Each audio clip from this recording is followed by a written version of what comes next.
let me get this graphic off of here and make sure I don't screw anything up. Okay, good evening, everybody. Kingdom Lump Small Town Underground. Welcome this Saturday night on February the 17th. I have Blake Elsberry with me, and he's the commissioner of Chattooga County, and we're gonna have another conversation tonight. So we're gonna get started here in just a minute. Before we do, I just want to tell everybody that the live stream on Thursday didn't happen because the internet was down again, and it took me a couple hours to get it back up. And by the time that I did, it was just wasn't even worth it to blow off all the hot air from all of this craziness, this clown show circus that we're in. But so I took it as a sign that I just needed to go ahead and leave it alone. So Blake and I had tried to get tonight scheduled, and so we're here, and we're glad that you're with us.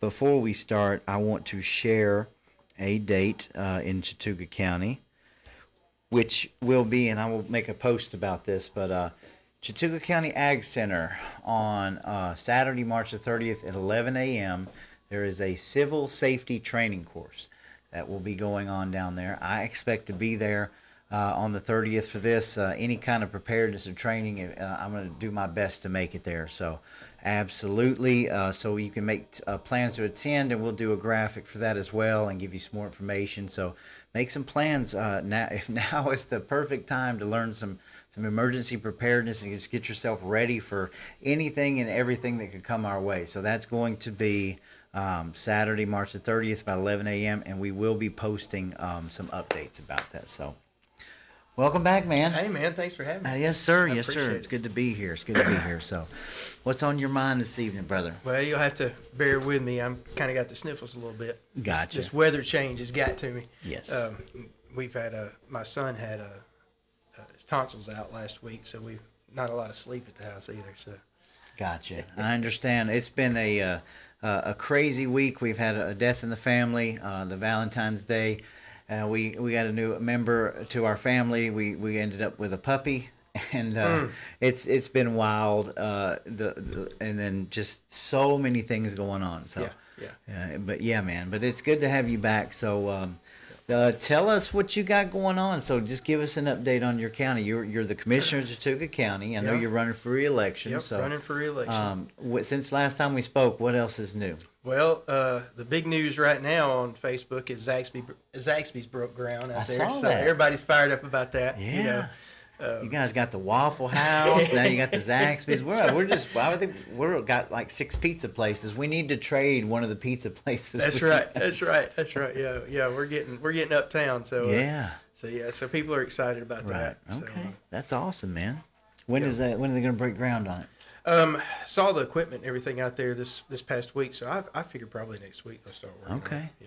Yeah. Cool. They're indescribably good.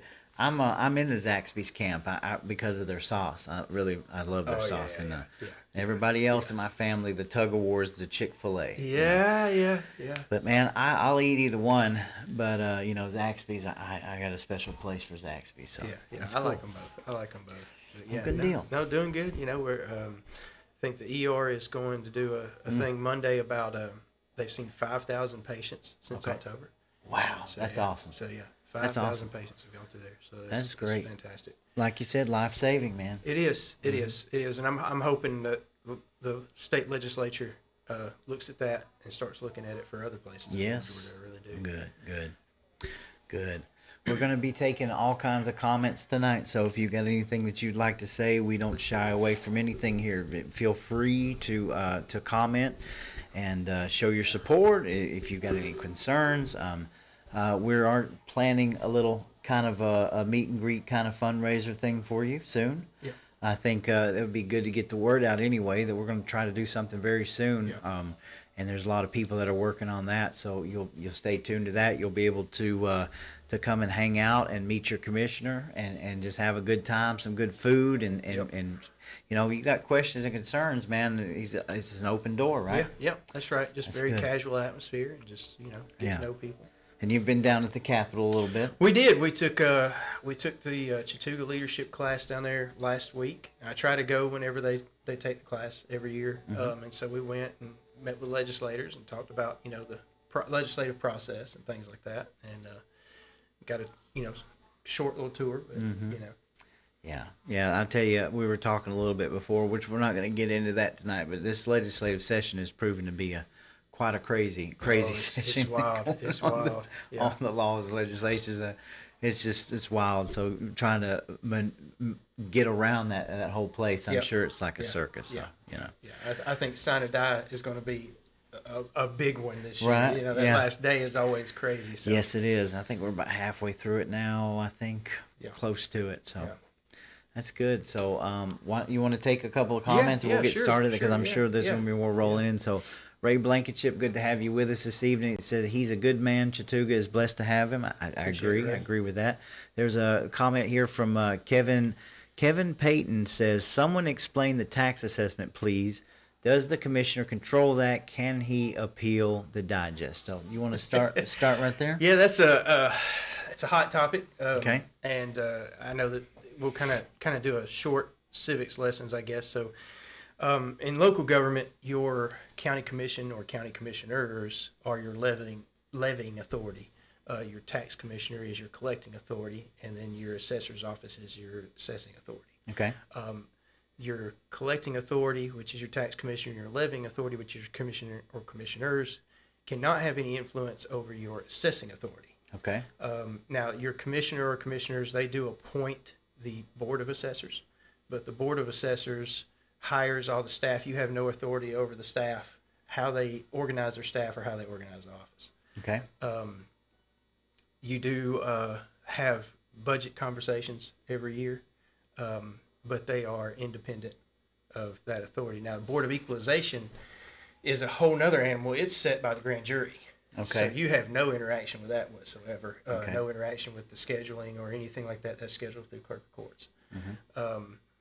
So basically, it's set up that way so there's a separation of powers, so that a tax commissioner or a commissioner or commissioners can't have influence over the market, over the capital market. Can't go in and do favors for certain people, and help them adjust their assessments and things like that. Okay. It's a separation of powers. It can be for elected officials. It sometimes can be frustrating. Mm-hmm. If you do have whether it be employee issues or any other issues or complaints or something like that. But that's where it comes into where you work with those other offices. Okay. You know what I'm saying? Yeah. But yeah, that's kind of the quick civics lesson. Gotcha. Yeah. Okay. Yeah. All right, man. So basically, like I said, that makes a lot of sense to me. It's just kind of, you're all kind of working together. It's, the authority lies in certain areas, and that's how it works, right? Yes. Okay. Yes. Tuga Radio says possible new business in Menlo. So yeah, there's some talk about the old Showa Best Manufacturing. It was Best Manufacturing. Oh yeah, Showa, they made the gloves. Plant. Yeah. There's some talk about there's a possibility of a industry coming in there. Don't know. Don't have it confirmed yet. Okay. Right now, just rumors. So. Sure, absolutely love Menlo. We used to go there through the center all the time and stop at the Lucky's, and we'd eat across the street. We even had our Roy's Bonding coffee cups there. Menlo Restaurant. Yeah. I got a buddy that was in Leadership Georgia with me. He came up from Atlanta last year, and we went to Menlo Restaurant, and he still talks about the fried catfish sandwich. It's good. The catfish is really good up there, man. And we used to stop there all the time. We need to go back out. So, okay, it looks like we'll go ahead and do some more comments, questions from Christy Slayton. Do you plan to combine the tax digest to include the unincorporated as well as the incorporated? So, there are counties that have both of those combined. It is a possibility. The only thing is I've talked to some other counties that have that. The issue is that if you do that, while the rate may lower for the unincorporated, it would increase for the incorporated. Okay. So you have to look at how this is going to affect not just the unincorporated but the unincorporated as well. Okay. So it's something that we have looked at. It would definitely simplify the millage rate process for us. It'd simplify it for the assessor's office and the tax commissioner's office. But you have to look downrange at how it's going to affect everybody, not just unincorporated, because the incorporated, they pay property taxes too. Okay. County property tax. So so it's definitely something we looked at. It's just something that needs further research before just Right. pull the You're trigger. kind of looking at it from all angles. Right? That's it. That's it. Because you don't want to inadvertently try to fix one problem and hurt somebody worse downrange. Yeah. That. So. And it's never, I guess you'd probably agree with this, there's never a complete 100% win-win situation with any decision that you make, right? No. The main thing is downrange, you're not creating a bigger issue than what you're trying to fix. Yeah. And we see that with legislation all the time. All the time. So, Yeah.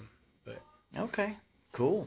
Here's another comment from Kevin Payton. Can the BOA, which I'm guessing Board of Agriculture, Board of Assessors. oh, Board of Assessors, okay. Yes. Can the Board of Assessors appeal the digest? Appeal the digest. So, the Board of Assessors are basically like the conduit between the tax commissioner and the county commissioners and the assessing process. Okay. If the Department of Revenue feels like that your digest is under their percentage that they require, they will tell you, hey, look, you're under our percentage, and you can appeal that process. We have done that. Okay. So our Board of Assessors. So when I came into office in 2020, the digest from 2020 before me was an issue with Okay. the Department of Revenue. And so the Department of Revenue set up a consent order for our Board of Assessors. And so when we stepped into that consent order, and I know there's been some talk about doing a review for the Board of Assessors and things like that, and this is kind of where this falls into place. The Board of Assessors have been under consent order for the past 3 years. That is 4 quarterly reports a year Okay. where they have to report to the Department of Revenue. They have to pass those quarterly reports, and the Department of Revenue is reviewing how they're doing with their digest, their policies, procedures, everything. Okay, so you have 12 quarterly reports over the past 3 years. On top of that, your assessor's office, and this is for every assessor's office in the state, every 3rd year they are audited by the Department of Revenue. So the Department of Revenue this year is our assessor's office 3rd year. So they'll be audited by the Department of Revenue. A commissioner or commissioners can ask for a review from the state for their assessor's office. I think my opponent that's running against me in the primary, he's made a comment that he would do that. The issue I have with that is you're already under consent. They've passed 12 quarterly reports. They're under Department of Revenue audit this year. Okay. If you ask for a independent review, you have to pay for that. Okay. So the county would have to reimburse the state for the cost of the employees, the travel, all the incidentals, everything like that. My thought is why pay for something that they're already going to do for free this year? Gotcha. You That know. makes sense. And so, we all know that assessments are through the roof. We're seeing it. I talked to somebody today. We did door to door this morning. I talked to somebody this morning who said, look, he said, I knew my assessment was going to be up this next go around. He said, because the house just down from me just sold from somebody from Atlanta, and they bought it sight unseen. And then another one just down the road from him on the other end.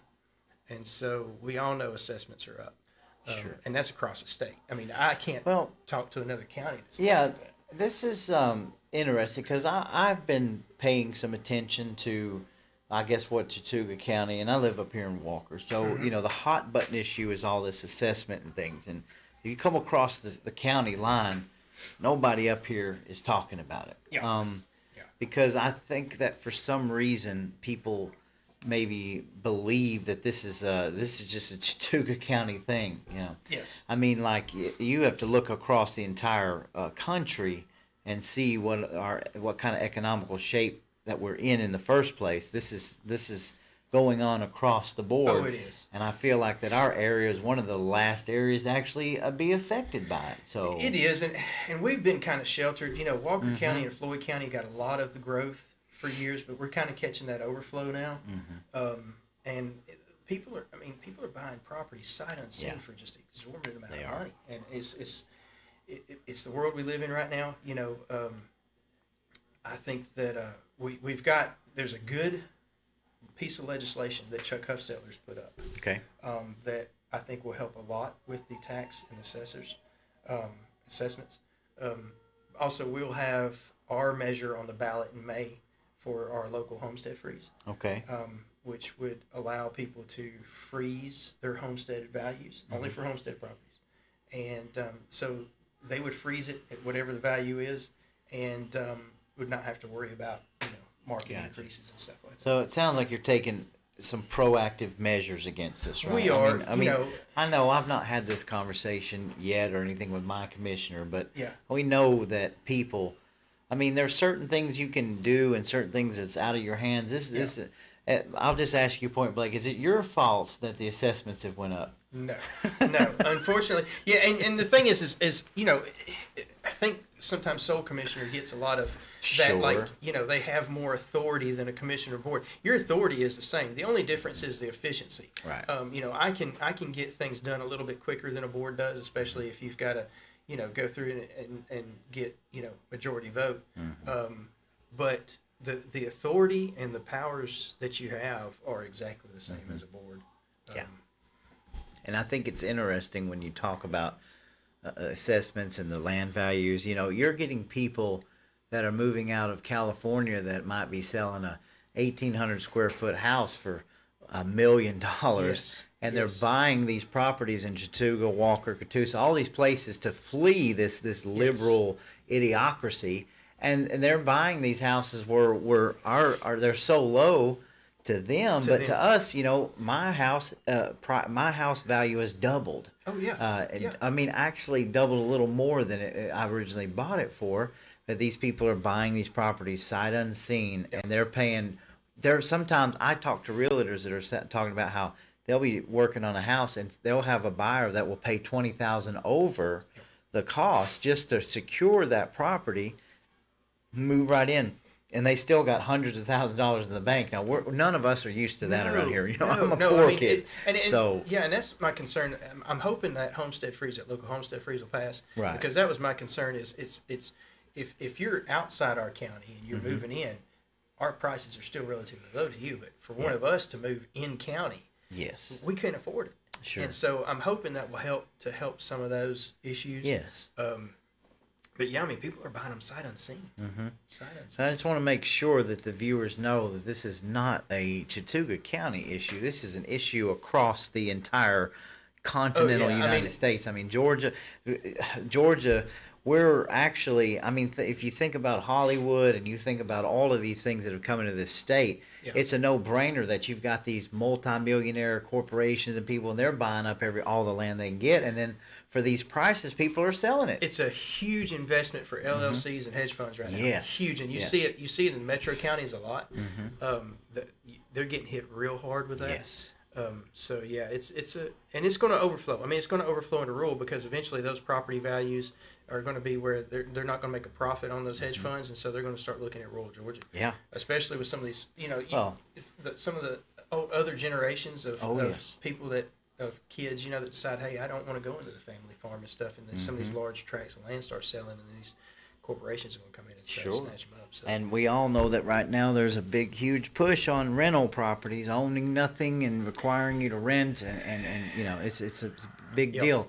I don't know if you're familiar with Effingham County. I've been working around Effingham County. It's around Savannah, where they've got these huge stop the warehouse movements because these coastal cities are now getting inundated with these warehouses where these corporations are setting up these just huge scale warehouses down there, and we're talking about in residential areas where they're trying to take some of their watershed, and they're taking over they're encircling like school districts, and I'm sitting here like, wow, we don't deal with any of that up here, but down there it's just common, and the traffic patterns, everything is changing, so You got to remember there are certain things that happen in different areas, but this is going on everywhere. Oh, it is. I mean, I think, and I don't remember the exact numbers, but even in Walker County, if you look at y'all's 5 years digest, it's doubled in 5 years. It has doubled. It has doubled in 5 years. Yeah. So it's everywhere. It really is. But yeah, it's sad. It is, and I'll touch on one other thing too. I know that a few people, there's been some comments made about the Board of Assessors and the Commissioner's authority with the Board of Assessors. All right. I don't have a lot of people knocking down my door to volunteer for Board of Assessors when we have an opening. Right. But one of the things has been said that the Commissioner has the authority to remove somebody from the Board of Assessors. And I think some clarification needs to be brought to that too, because honestly, in state statute, what it allows is a commissioner or commissioners can take a board member but off the Board of Assessors, but they have to prove in superior court that they have been derelict in their duties. Okay. Hence, not coming to meetings, not voting, not going to training, whatever. And one of the things that I have issue with the comments about that is that you have an assessor's office, or like our county assessor's office. It's been under consent order for 3 years. 4 quarterly reports. They've passed all quarterly reports. Their digest is passed every year. They're under their Department of Revenue audit this year. Right. It would be very hard to build a case against Right. a board member when the assessor's office is passing all of the required Exactly. audits and coverage and are already under review from the Department of Revenue with the state. And also, you'd have to build a case for each and every member. Oh, there's a protocol you got to go through. That's right. So in other words, you're just not going to remove somebody just because you don't like them. You're not going to remove somebody because they have to show that they've been derelict in their duty. Yeah, and I understand. I mean, we have never seen home values do what they're doing right now. I mean, we had a tiny home that sold last year. It was less than 400 square foot, and they paid $160,000 for it. They don't even own the property on it. I mean, and they didn't even look. I mean, they didn't never step foot in it. They bought it sight unseen, like we're talking about. So, nobody has ever seen this kind of precedent. But at the same time, too, socialist countries like to impact and manipulate the market. Absolutely. And that's not where we're at. So I mean, our money is becoming worthless. It's driving the inflation. It's inflating every single thing. Oh, around yeah, you. yeah. You can sell your home and you can get hundreds of thousands of dollars, but then what are you going to do? Because it'll cost you that much more to buy another house. Yeah, you can't afford to buy another one. You can't afford it. So well, as long as we have people taking proactive steps, doing what they can, that's what it's all about. Yeah. This is not a Chattooga County thing, right? Yeah. So. All right. Zach Brandenburg, it's good to see you, sir. Thank you for joining us tonight. We have Juan Wilson Chapman here. Lauren, Diana, here's the question. Why couldn't the county pay the fine like in the past? So every time that you have to pay a fine for your digest not being in compliance, it's based on the number of parcels. Every year your parcels go up, your fine goes up. Okay. Eventually, the Department of Revenue will tell you, and I've had this conversation with them. They said you were fixing to have a mandatory reevaluation of everything. With the consent order, we were able to kind of not have to do the reevaluation of everything. But basically, if you continue to do that, the Department of Revenue would come in. They would take over your assessor's office. They would do a complete reevaluation of your entire digest. That would be not on the state's dime. Right. You would have to reimburse the state for that. That would be the county taxpayers. That's right. And they will not tell you how much that costs because they're not going to tell you until they, finish up and you get the invoice.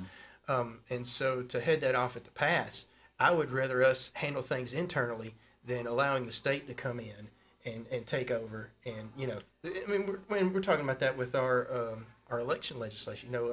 There's a bill that's always been put up every year that would allow probates to do away with their election duties. Okay. It's never passed, but this year we figure it's probably going to pass because there's only about 36 or 39 counties left in the state where probate does the election duties. Right. We are one of those. I think Walker is too. I'm not 100% sure, but they have something to do with it. Okay. And so No, I'm sorry. I'm wrong. We do have an election board. You have an election board. Okay. I'm sorry. Yeah. So that'll pass. When that passes, the state is going to mandate how your election board has to be set up. Okay. Okay. I don't like the mandate I part. understand. So what we did is I got with our probate judge and I said, okay, let's do this before they mandate us. And so you have to make sure that it doesn't violate the Georgia Constitution. Okay. And so we did all that and got a local legislation together. So it's the same concept. Head it off at the pass and get it done internally so that you're not having to do it with the state. Sure, that makes sense. We're trying to save money and trying to handle it in house. That's it, and we're dictated by the state on a lot of stuff already. Okay, so, sure. Home rule, you know what I'm saying? I understand. All right, hey, there's some good questions. We got a lot of viewers tonight. You keep them coming, y'all. This is from Becky Franklin Payton. What can we as citizens do to help our community tax-wise or else? So, in other words, what can citizens do to help? Well, I'm hoping everybody will vote on that piece of legislation, local legislation. The piece of legislation that Senator Chuck Hupseller put up, it's got a 3% floating homestead exemption in it. You know the bill number? I don't, right off the top of my head, I don't. We'll see if we can't put that in the link. Yeah. It's a good piece of legislation. But now ours does not have a 3% floating increase. Ours, the only time you would see an increase if you utilize that would be if you actually did a physical improvement to your property. Okay. So I'm hoping that a lot of people will vote that in because I think that'd be a great help for a lot of people. We've talked about simplifying our exemptions for seniors. Okay. I've talked with our tax commissioner about that, and I told her, I said, I'm on board, but I still feel like that it needs a income cap. Mm-hmm. Okay. Not a very low one. Like a high. $100,000 or something. Mm-hmm. But I still feel like it needs an income cap. So that's something else we're looking at. Okay. Like I said, combining the two millage rates, it would simplify some things, but I want to kind of figure out what kind of impact it's going to have for the people in the incorporated area, because you help somebody else and you. Right, you put the burden somewhere else. It's always kind of like trying to spread the burden out instead of moving it from one place to the other. That's the thing. Yeah. Okay. Yeah. Gotcha. Becky Franklin Payton again. Oh, I'm sorry. Christy Slayton. Department of Revenue is the state of Georgia? Yes. Okay. Yes. All right. Yes. Gotcha. Bobby Flowers. Catfish is amazing. Yes, it is. It is very, very good. I recommend the Menlo. Is it the Menlo restaurant? It is. Yeah, it's good stuff out there. Becky Franklin Payton again. Are there any plans for the traffic in the area of Zaxby's, as we have seen increased accidents there? So they have to be compliant with the state. It's a state highway, so they'll be involved with Georgia DOT on that. Gotcha. And I know that Georgia DOT has done the studies for that and all that. So yeah. Where is it going to be? Is it going to be right there in that same stretch? Yes, okay. Same stretch, right past McDonald's, that grassy knoll that's kind of up on the hill. Yes, okay. Right there. Yeah, it is busy there for sure. It is. It is. I gotcha. Okay. Christy Slayton, are there any expansion plans for the ER in Chattooga? So there is some talk about some possibilities. They bought 26 acres there. Okay. With that in mind in the future. Gotcha. Their original plan was that they hoped, as far as patients per day, 32 to 34 a day. They're averaging somewhere between 50 and 52 a day. Wow, really? Yes. Okay. They've already had a few stroke situations that they've saved some lives there and some other things. So I foresee some expansion into some services there. What that's going to look like, I'm not sure. Right. We know that the legislature had some study committees over the summer about rural health care and a lack of trauma centers in the state in rural Georgia. And so I'm trying to make the argument that if they would allow a few more ambulatory services with the ER, that it would qualify as a level 4 trauma. Right. Okay. If you could qualify it as a level 4 trauma, it would open up state funding. Right. And that would really help a lot of rural areas because, healthcare is business. And it's got to make sense to them financially. Sure. And so, if we can figure out a way to do that, I think it would help a lot of rural places, not just Chattooga County. But, good. That's a step forward, man. Look at Fort Oglethorpe. I mean, Fort Oglethorpe is becoming like an epicenter of all kinds of patient care and stuff, Yes. and they're leading the way in it. And we have to have it out there. We had Hutchinson, and it's whatever it is, but we need more places. I mean, back when it's Atrium Floyd now, but back when it was Floyd Hospital, before they ever had a cath lab, they had a heart cath bus. They took patients out of the hospital, put them on the bus, and so, it's. I think there's some options there. We're just going to have to get the right legislator behind it. And it's definitely good. It's so good for the area, though. Oh yeah. So absolutely. Yeah. All right. So Jonathan Stout, good to see you. Vanguard and BlackRock. Yeah. That's fine. Yeah. Boy, could we go on a show about that? Ugh. All right. Mandy Hale says, "What is your plans for the farmers in the county?" So yeah. I have a kind of an issue with how the state is doing this kind of economic development at all costs. Yeah, right now. I think we definitely need economic development, and it has its place. But we already had a housing shortage to begin with, and now that's created an even bigger issue. I can't drive through South Georgia without seeing some kind of huge project going on, and you're thinking there's hundreds of acres of farmland that's gone. Not only that, but farming and food in itself is a national security issue. And I have to say that our department of our agriculture commissioner, Tyler Harper, he talks about that all the time, and I think that's a great point to make. So we did some we used some of our what I call the Joe Biden funds, the ARPA funds, our local funds. We didn't get a whole lot, but we got enough to be able to do a few things. So we did some local farm grants, got some of those out, and also we did a homegrown Chattooga, hoping that more people will get involved with that. We're trying to create a database for the county website where people can go on and see what the local farms are producing, and maybe kind of get involved with, hey, I know that they produce eggs, or I know that they do this and that, and buy direct from the farmers, kind of cut That's out good. some of that middleman stuff. So we'd like to see more involvement with that.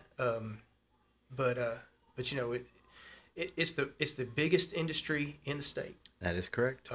And it needs a lot of support, and especially with generational farms kind of falling to the wayside, Yeah, and I believe the support has got to be local, because we're not getting a lot of federal support for our agriculture or farmers, Yeah.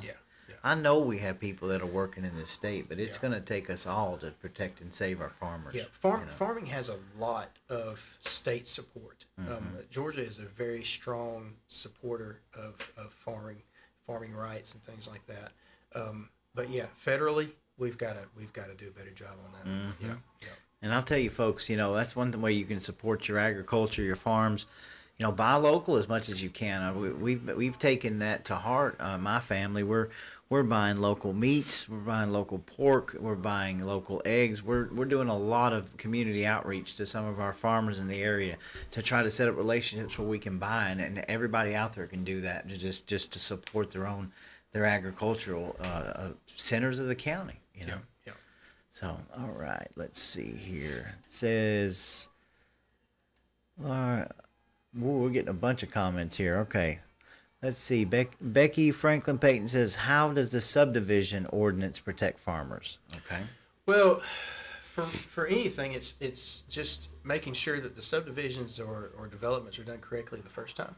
Okay. I think it protects some of the larger landowners, because, you're going to have properties. A lot of the farms are around in the same areas, and if you're a farmer, and then your next door neighbor who's a farmer, and they decide, we're not going to do farming anymore, we're going to sell the property and we're going to build a subdivision, that can have an impact on your farming business. I agree. And so I think just making sure that those developments are done correctly. We're not trying to stop anybody from doing developments. You can't do that. It's a capitalist market, and I believe in it. But at the same time, we got to make sure it's done correctly and with minimal impact to the residents around it. Yes. And minimal impact to our infrastructure, county infrastructure. Okay. Because, when county infrastructure is impacted, that's the taxpayers who are paying to fix those problems. Absolutely. And so, you just want to make sure that it's done the right way. So basically, to answer the question, I'm just, what you're saying is it's not going to affect farmers in any kind of negative way. No, it does not. We're protecting your county and your agriculture. That's right. Yeah, I've heard all kinds of crazy stuff. Right, I get it. It's a subdivision ordinance, and I've heard we're going to have roof pitches on barns, and I've even heard we're going to have to permit bird baths and things. Right. I mean, just crazy stuff. So, Well, I mean, the rumor mills run wild, you know, It and, does. and especially when it involves, you know, people that might have personal issues or maybe certain angles to this kind of stuff. That's right. That's And right. I think ultimately, I mean, from what I gather, we've talked about the last. We went into great detail We on the did, last live yeah. stream, and if you haven't seen it, I urge you to watch it. Yeah. We covered this quite a bit. It just sounds like to me it's a protection for the county, for the people, so that, you know, this land can't be developed and taken advantage of in any type of way. Really, right. I mean, that's what right. it sounds like. That's to me. right. And there was some back and forth about opinions, you know, about you know, Sure. it stopping fraud, and you know, my opinion is that no matter what, it's sort of like seatbelt laws, driving under the influence. This is to stop people from driving intoxicated. Right. But it's a deterrent. Absolutely. And this is a deterrent too. It's going to protect the county from being taken advantage of by, you know, some developers that may not have the best interest of the community Sure. at heart, and make sure that we get good developers in there. There's a lot of good developers out there. So you just want to make sure that you're getting the right, and make sure it's a good fit for the communities that those developments are going into. You know? And it's funny. I mean, I'll just say it. I didn't realize how many developers are interested in commissioner spots. I mean, all around the area, and you kind of have to think about that for a second. Why that so many land developers and construction companies is maybe, you know. Oh yeah. We have to have things in place to protect people. That's right. all I'm going to say. You That's know? And right. I'm not throwing any shade at anybody. I'm talking about a completely different county. Yeah. Anyway, but it's just like the more you dig and the more you realize that real estate and developing are big ticket items for political positions. Well, I mean, it's turned into an investment situation now. And so exactly. when you have those corporate funds, and like that gentleman said about BlackRock and something like that, you know, it's going to happen in rural Georgia. Sure. So, And well, we all go to where the money is, right? So if our state government is delving out all this economic development, well, guess what? The business is going to shift to the money. I mean, that's all it is. And I think people need to understand that. People are always going to shift for the money before for the people. So you've got to be very careful and make sure that you do have somebody that's looking out for your best interests, Yeah, right? that's right. I mean, absolutely. So let's see, Sharon Holland, thank you for joining us this evening. Zach, another Rhino Wrangler, you go, Blake. Lauren, Diana, ambulatory means what? it means standalone. So the ER is a standalone ER, ambulatory of any hospital, Okay. regular hospital institution.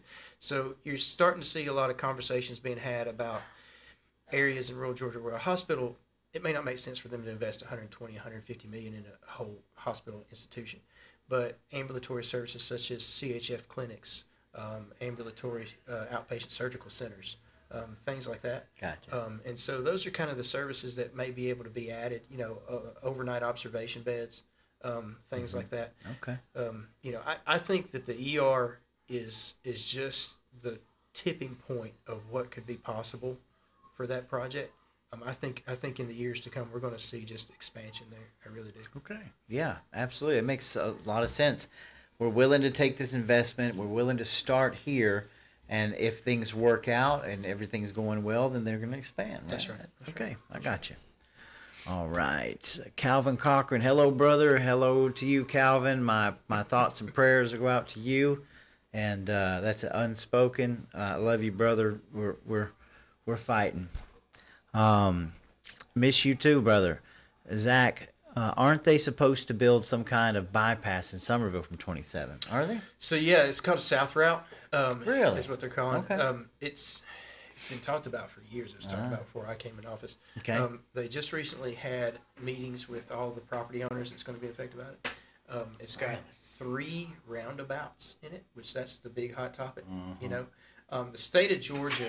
Yeah, I know. I think people in general, we don't know why we hate roundabouts, but everybody hates a roundabout. You know, you either love them or you hate them. Everybody's got an opinion about it. You know, the Georgia DOT did a study years ago about roundabouts, and it showed that it cut down on fatalities at intersection traffic fatalities by 98 or 99%. Sure. And so, every intersection they can, they're putting roundabouts. I got you. So they have had this project. It's been slated. It's been funded for years.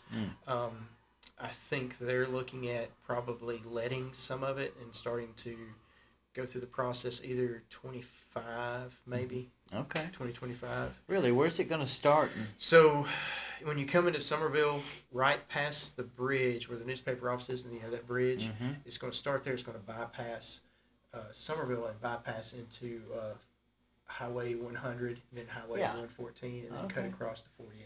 Gotcha. So, okay. All right, cool. I didn't even know that, man. Yeah. All right, Southern Georgia Peach Girl, good to see you this evening. A commissioner with common sense. I mean, it sounds like it to me, and I'll just go right out and say this. I mean, I hope everybody appreciates how easy it is to get these questions on and ask. I mean, this dude's an open book here, so if you got something, man, he's not going to shy away from it. I mean, this is where we need to be. The people need to be involved. We need to be asking questions and getting answers and really engaging in this. So we appreciate it. Well, man. I appreciate it. Thank you. Zach says, since Rockmart is getting a direct route into the interstate, several businesses have come in. What will Chattooga's growth look like in terms of road and bridges, and how will that affect how the county grows? We'll have to see how that affects us. It depends on the truck traffic. Sure. We get a lot of truck traffic through 27. Yeah, and there's middle of Somerville. So Yeah. I think even with the south route coming in, we're still going to see that truck traffic going to Chattanooga. Right. I mean, because it's not that far. I mean, I live in Trine, and it takes me 40 minutes at the top, to get to Chattanooga from my house. Gotcha. So I think we're still going to see it. Time will tell. Time will tell how that will impact us. Gotcha. Jonathan Stout, we've heard a lot of lies. Got you there, brother. Or there's always going to be. So, and he says not from Blake. So, all right. All right. Sounds good, Zach. You come on by after the show. In fact, if you want to come on in, you can come on in and hang out with Dad in the other room, and we'll be out of here in a little bit. Ray says, just don't get in a chicken war like we did here in Catoosa County. Oh, Lord, I'm going to be getting Nick Ware on the show pretty soon. He's running for commissioner in Catoosa. So what's that?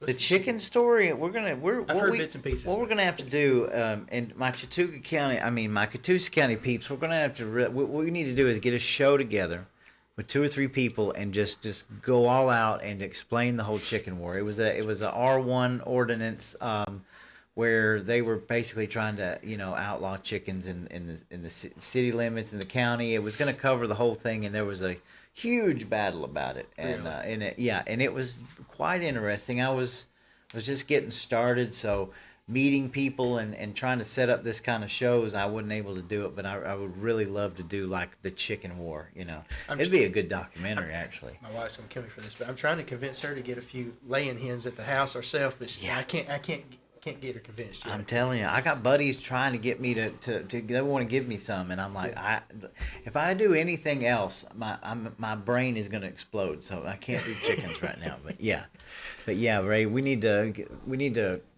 do a show on that. So Zach says, look what's going on in Catoosa County. A lot of stuff, a lot of growth in Catoosa County, and he loves roundabouts.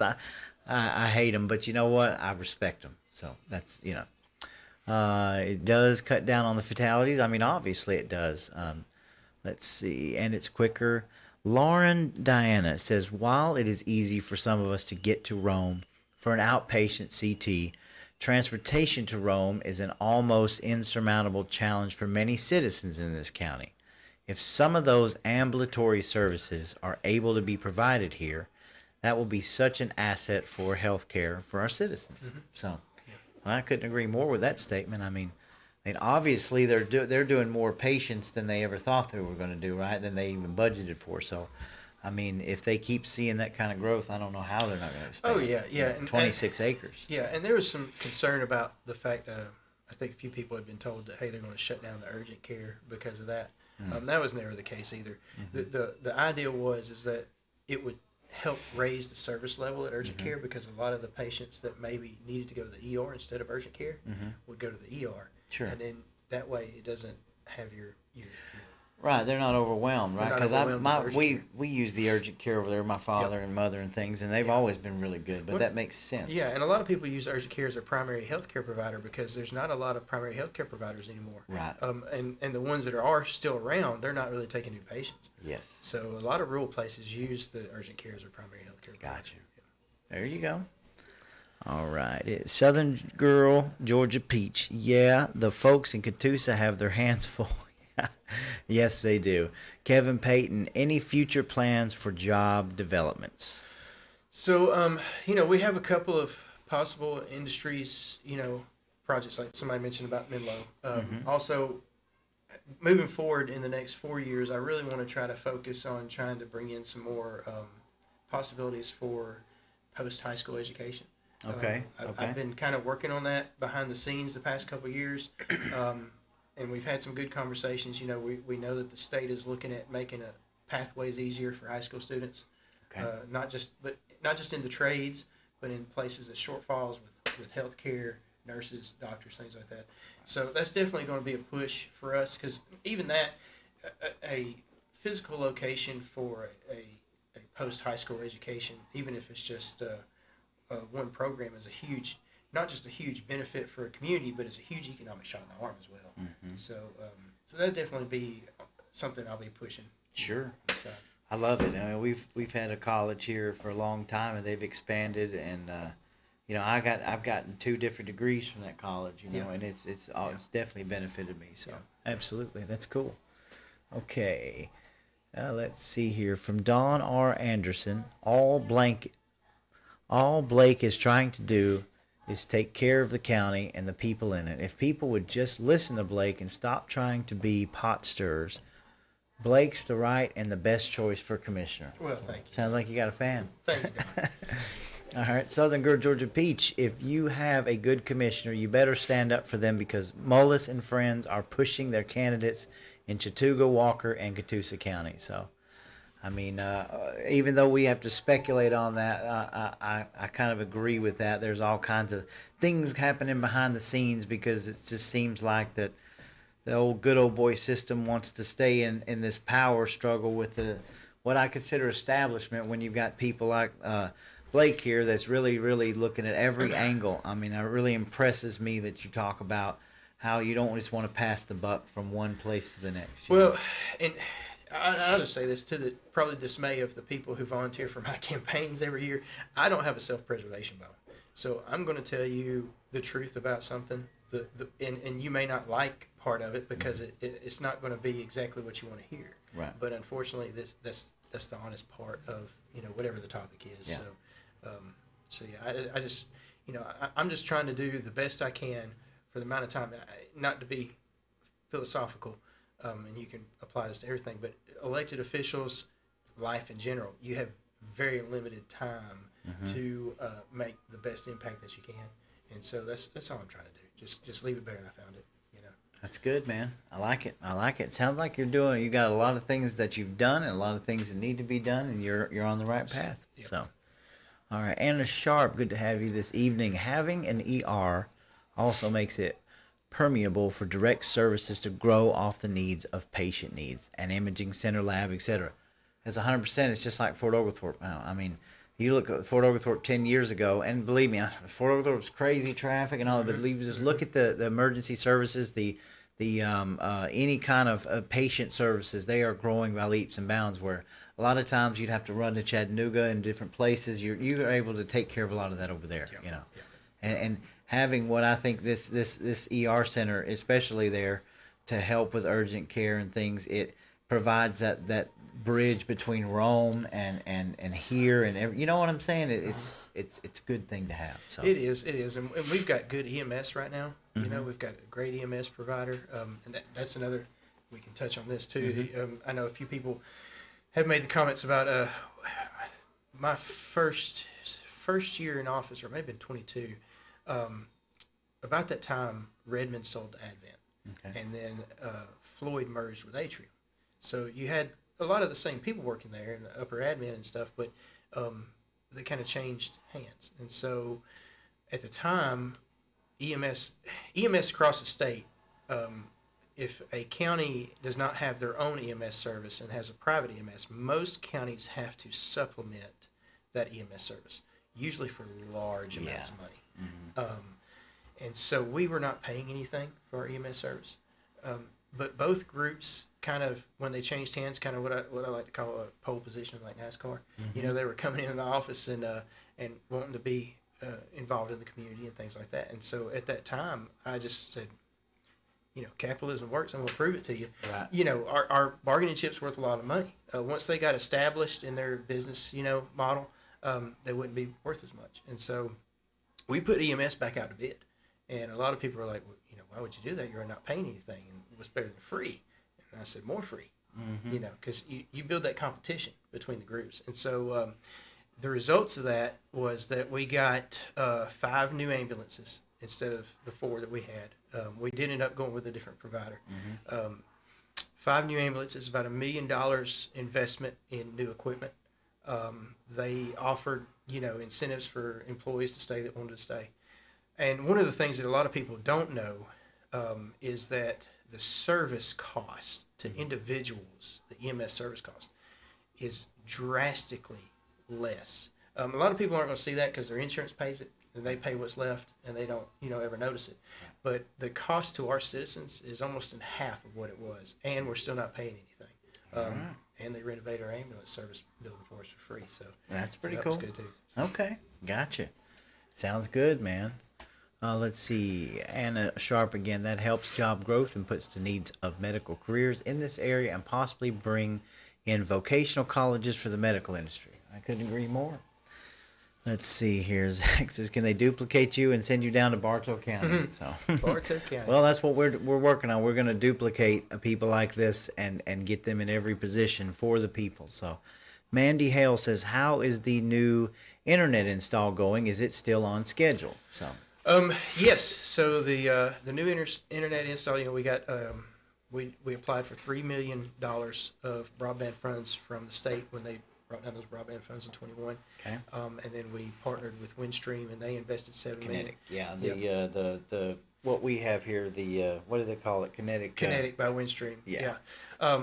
They had the biggest imprint in our county as far as being able to do that, and so once again, no county funds invested in that except for my time. I actually did that grant. I worked with Windstream, and I actually did that one myself, just because it's very involved. The quarterly reporting is very involved, and so I didn't want to put that on any other staff member. So, Gotcha. but yeah, it's going good.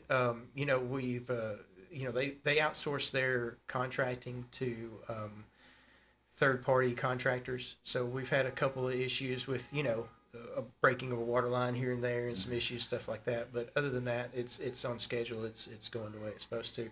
The ticket will be is that once they get it installed and they start giving out the notices for people that can sign on to it, people need to be signing on to it and taking advantage of the high-speed internet. Yeah. Oh, yeah. It's finally coming around the area where I grew up on in Pigeon Mountain. Yeah, And, yeah. Well, and one of the rules of that was it had to be in a place that they deemed that had no service. Yes. Or the service was so low it was deemed no service. So that was one of the rules of that grant. You couldn't just put it anywhere. Yeah. And that's why it's kind of like all over the county. They'll see like a little bit over here and there's some over there because all these areas, you know. I'll tell you a little bit of my age. I was during, you know, I'm old enough to know the dial-up internet, the Netscape, and the AOL, and it used to be real. I used to be kind of a prankster, but my mom would be upstairs on her computer, and whenever I was mad at her, I used to be able to unplug that phone line downstairs, and she would knock her off. Well, I didn't take her like 10 minutes. Mom still has one of those rotary dial phones in Hey, her basement. got one. We just put one. We just put one back in my parents' house, and I plugged it in. It still works. So kids wouldn't even know what that is. So. All right, Charles Stoker, good to see you. I finally got on. Now it's frozen. I'm sorry there, but sir. Christy Slayton, I haven't heard your opponent speak on his pro-life position. What is your stance on abortion? That's a good question, man. Well, you know, we did the resolution for life. All right. And I think we're one of the only counties in the state that did that. I feel that's a topic I feel very convicted about. Okay. You know, I was little plug. February 22nd is the March for Life. Yeah, that's at right. The Capitol. That's right. The Capitol. I need to see if I'm off to be down there. Yeah, I've been talking with some of the people that are doing that and setting that up, and having some good conversations with them. But you know, abortion is probably it is one of the single greatest failures of our society. Amen. I mean, it Yeah, really is. you're right. And I think not only does it affect just the topic of abortion itself, but it creates a vacuum of responsibility. You know, we have young men and young women who are not responsible for, you know, the actions they take. And then, you know, we wonder, you know, trickle down effect, you know, we get into the talks about, you know, violence in schools and different things like that. Well, how do we expect anybody to respect life when we don't respect it at its most innocent, you know? Agreed. You know, and so, you know, I think there's somebody saying, hey. Oh, that's Zach, probably. Yeah, Zach. Yeah. So I mean, I think that it affects society at large. I have a very, very strong conviction about it. I really do. That's good. That's good. I'm the same way. Like I said, we don't need to be killing the babies, man. There's no. It's insane. Yeah. Yeah. We could go into a whole can of worms about that, but that's good. And I'm glad you reminded me. I'm going to try to be down there myself on the 22nd. So, all right. Let's see here. Tom Chapman, how has the new sheriff's office improved the efficiency of that office, and what did you do to make that possible? So, when I first came into office, the GBI crime lab in Chattooga County was been vacant for a long time. The Department of Corrections owned it. The GBI had centralized all their crime labs into the one main crime lab down towards South Georgia. And so I talked to the then DOC commissioner and said, hey, look, you have a problem if I tried to go after, you know, this building. And he told me no. And so I worked my way through state properties and basically acquired 7 acres and the 9,500 square foot crime lab building for $10 from the state. And so our sheriff's office was overcrowded. I mean, he had, I don't know, 6 or 8 detectives in one room, and it was just bad shape. And so we actually got the sheriff's office moved over there. It allowed them to have plenty of space. They have space now for inventory and all that stuff. And they even have a training center. They have a 4D training simulator now. Okay. We got a total reimbursable grant, and now they've got a place for training. And now we have space for eventually when we can find the funds to work on getting a new jail. That's good. That's good. It saved taxpayer dollars about $2 million on the jail project in the future. That's good. That's good. Yes, and we also covered that quite a bit in the last one too, so don't forget you can always go back in my videos and watch the last live streams. Keep in mind I'm heavily shadow banned, so I try to get stuff out days before because Facebook, they do not like this show. So, but you know, we've got good folks like you guys sharing it, so just, you know, we're very blessed to have what we do. So let's see here. Kevin Payton says, what is the burning desire inside you to keep going for re-election while facing so much negativity? So I don't see it, the negativity. I mean, I see it coming from maybe 1 or 2 spots, but that's about it. So yeah, I mean, you know, for me, I like I told you earlier, I want to leave it better than I found it. And there's still a lot of things that I'd like to see happen for us. You know, we were in a pretty tough financial situation, not as bad as y'all were in Walker County. Oh yeah, see. But you know, we were in a pretty tough financial situation, and that's still a work in progress. You know, it's like with your personal finances. You know, if you've got huge credit debt, you can't just cut it off automatically. Right. And you know, I've got other constitutional offices that have to be funded. You know, you've got your state offices that are partially funded by the county, and those you know, those have to be funded. You know, there's no question about it. You have to work with those other offices. You know, the commissioner or commissioners is not a all-powerful authority that can take the money from all the other constitutional officers. They have to work with them. And so you're still having to do all that. And the county's not immune to inflation. Sure. You know? And in fact, we have to be even more careful because people will try to take advantage of local government because they think, well, it's just taxpayer money. Y'all shouldn't have to worry about it. Well, you know, that's not how I see it. Right. So, you know, it's just there's a lot still left that I feel like I want to get done before I hand it off to somebody else, and I want to make sure that it's in a good place where somebody can build on what we've already put in place. Sure, I think that sounds pretty legitimate. I mean, I'm looking at from an outside person what all is done under your commissionership, and a lot of times too, when you talk about negativity, look at where the negativity comes from. A lot of times people have certain angles and stuff. I'm not saying that everything's rosy. I mean, trust me, we went through this years ago. If a lot of you Chattooga folks might remember Hutchison and the millions of dollars that we've been in debt, and so there's been a lot of battles fought, but always taking effect that, just because you hear something or you see some negativity, see where it's coming from. Why is it so negative?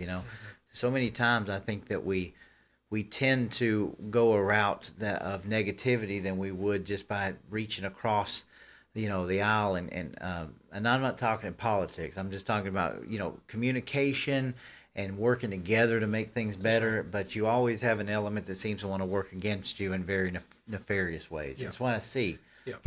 Well, and I would hope that whoever wins the primaries in all of our counties, and whoever would come out on the winning side, I would not only hope that the door would be open to those opponents or people, but I think it's very important that those people continue to work together, because it should be about exactly what you said, which is making it better than what you found it. Well, that's right, and people need to realize too, your elected officials, they're taxpayers. They have families. They're human beings that are going to do good things, and they're going to make mistakes too. Right. And the mistakes they make, that's when you talk to them about it and find out why they made that decision. Do they, and so we need to remember that, just the civility of it. Mm-hmm. Exactly. There's so many people that I wish that were involved in our GOPs and involved in the decision making and involved in, it was so easy for somebody to stand outside of that circle and point fingers at everybody else when the main goal is to have responsibility for what we're trying to accomplish. Right. But it's a lot easier to just point and click and yell and scream, but instead of getting involved. Mm-hmm. Okay, so we're going to go on for just a few more minutes, okay? I'm trying to get through these questions. Richard Schroeder, good to have you this evening. Can Board of Commissioners save money by funding paper ballots instead of the vulnerable Dominion machines? It's really on the state authority on those. I know that if you have a probate judge that oversees your elections, and I'm not up to speed on what their authority is as far as that part goes. I definitely think that there needs to be an overhaul in elections for the state of Georgia. Yes. Yeah. We're one of 4 or 5 states in the union that we're all electronic. Mm-hmm. Most of the other states still do paper ballots, or at least the Scantron paper ballots, and then contracted to do that. Yes. And so the state of Georgia, as far as election goes, we need to direct just a complete overhaul. Yeah. We just need a complete overhaul.